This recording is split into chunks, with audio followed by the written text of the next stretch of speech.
तुम्हाला इतिहास घडवायचा असेल ना, तर इतिहास माहीत असणं गरजेचं आहे. माझा अत्यंत आवडता विषय म्हणजे इतिहास. माझ्या नातेवाईकातले, माझे बंधू भगिनी मला विचारत असतात, तुला इतिहास आवडतो कशाला? अरे, मला इतिहासाने तर जगायला शिकवलेलं आहे. त्या शिवछत्रपतींच्या विचारांनी, ज्या शिवशंभूंच्या विचारांनी, ज्या आऊसाहेबांच्या लढाऊ बाणा, ज्या आऊसाहेबांची शिकवण, ज्या आऊसाहेबांचे संस्कार, त्यांच्यामुळे, त्यांच्या बळामुळेच तर मी आज 20 वर्षापर्यंत थाटामाटात, स्वाभिमानाने, आनंदाने, उत्साहाने अनेक चढ उतार, मान सन्मान, अपमान, यश अपयश पचवून आज इथपर्यंत आलो.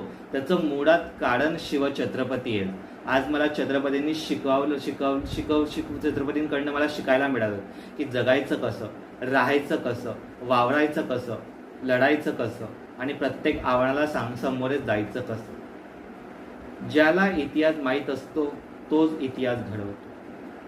ज्या त्या इतिहासाचा विसर